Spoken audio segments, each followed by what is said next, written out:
Betul ke kalau tak kemas kini untuk STR 2024 tak akan dapat untuk pembayaran fasa pertama yang dijangkakan akan dilakukan pada bulan Februari 2024?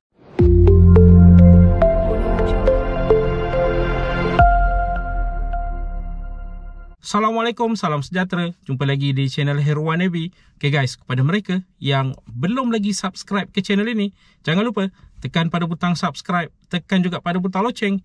Thank you guys. Antara persoalan yang sering admin terima hampir setiap hari adalah berkaitan dengan kemas kini untuk STR 2024. Persoalannya seperti yang diajukan di awal video sebentar tadi, betul ke kalau tak mengemas kini STR 2024, anda tidak akan dapat untuk pembayaran fasa pertama STR 2024 yang bakal dilakukan pada bulan Februari ini? Itu persoalan terbesarnya yang sering bermain di fikiran ramai orang di luar sana. Okey, untuk pengetahuan semua, sebenarnya walaupun anda tak mengemas kini untuk STR 2024 ini, permohonan anda masih lagi akan diproses asalkan data untuk STR 2024 anda apabila anda menyemak sekarang ini telah pun wujud dan ada status dalam proses di situ. Pihak Lembaga Hasil Dalam Negeri akan melakukan semakan berdasarkan data sedia ada yang mereka ada dalam rekod mereka. Cuma anda perlu ingat, kalau katakanlah data yang mereka ada sekarang itu tidak dikemas kini dan itu tidak menggambarkan status terkini anda. Sebagai contoh, kalau katakanlah data sedia ada menunjukkan anda masih lagi bujang, walhal anda telah pun berkahwin dan anda belum lagi mengemas kini status ini. Ini bermakna pihak Lembaga Hasil Dalam Negeri akan proses, akan menilai permohonan anda untuk STR 2024 berdasarkan status tersebut, iaitu status bujang. Bermakna anda hanya akan layak untuk pembayaran RM600 setinggi-tingginya untuk pembayaran fasa pertama STR 2024 ini. Kerana untuk kategori bujang berumur 21 ke 59 tahun, pembayaran fasa pertama adalah RM100.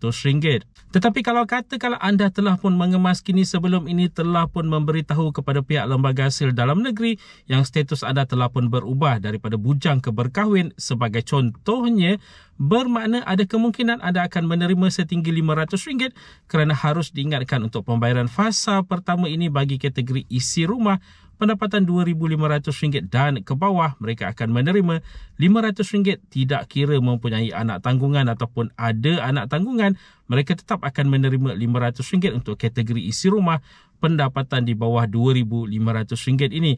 Jadi jurang perbezaan amountnya itu sangat besar sebenarnya, daripada RM100 ke RM500, RM400 bezanya untuk pembayaran fasa pertama. Tapi harus diingatkan, kalau sekarang baru anda hendak kemas kini, berkemungkinan besar anda hanya akan dinilai berdasarkan kemas kini yang telah pun dibuat itu untuk pembayaran fasa kedua yang dijangkakan pada bulan April 2024. Pembayaran fasa pertama nanti mungkin akan berdasarkan data lama yang ada dalam rekod Lembaga Hasil Dalam Negeri. Kerana harus diingatkan, sebelum ini telah pun diperingatkan banyak kali, kemas kini mohon baru jika perlu sebelum berakhirnya 30 November 2023. Kerana setelah itu segala-galanya hanya akan diambil kira untuk pembayaran fasa kedua yang dijangkakan pada bulan April 2024 nanti. Tapi kita harus sedar, sebenarnya pihak Lembaga Hasil Dalam Negeri telah pun menetapkan syarat-syarat tertentu untuk kemas kini ini sebagai panduan bagi mengelakkan kekeliruan kepada ramai pihak di luar sana. Antara syarat yang telah pun ditetapkan, jika ada perubahan wajib untuk mengemas kini, dan jika telah 3 tahun tidak mengemas kini, anda juga diwajibkan untuk mengemas kini.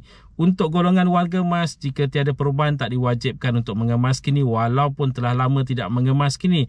Jadi itu adalah antara syarat-syarat yang telah pun ditetapkan sebelum ini. Walau bagaimanapun, ada juga diberitahu di dalam syarat-syarat tersebut, kalau katakanlah anda tidak mengemas kini, pihak Lembaga Hasil Dalam Negeri masih lagi akan proses permohonan anda, tetapi berdasarkan data sedia ada yang ada dalam rekod mereka yang mungkin tidak akan menggambarkan status terkini anda seperti yang diterangkan sebentar tadi. Jadi kepada mereka yang masih lagi tidak mengetahui, sangat penting juga untuk anda menyemak status sekarang ini, status permohonan pertama anda, untuk mengetahui apakah status terkininya. Dan sebagai rujukan, statusnya perlulah dalam proses untuk membolehkan anda menerima pembayaran fasa pertama pada bulan Februari 2024 nanti. Okey, untuk menyemak status permohonan anda, apa yang perlu dilakukan adalah log masuk ke dalam My STR anda.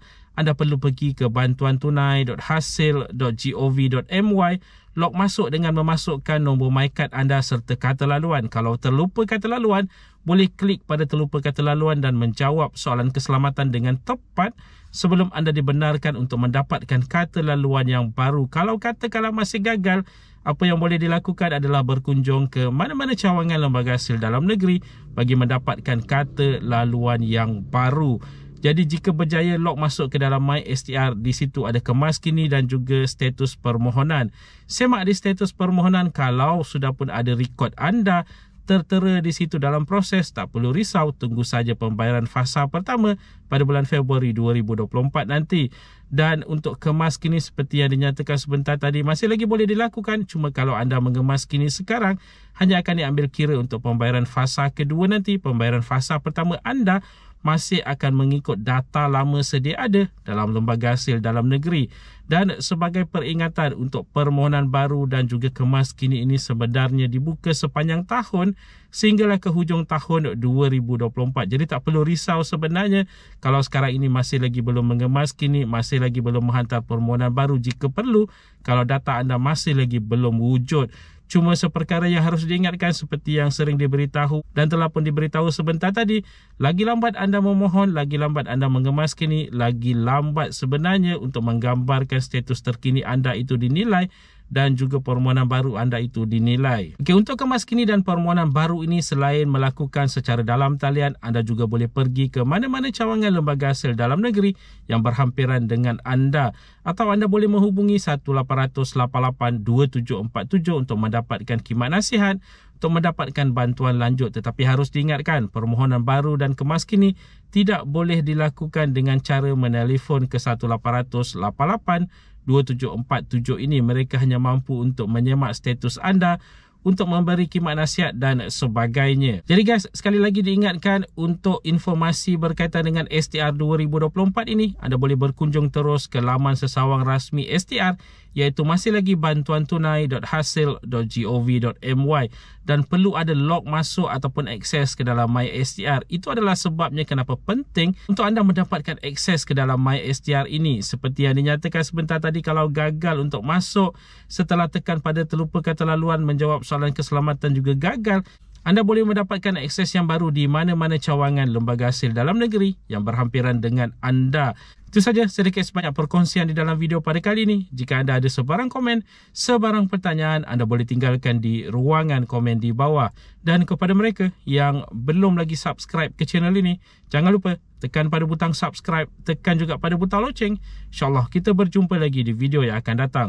Stay safe, stay healthy. Assalamualaikum.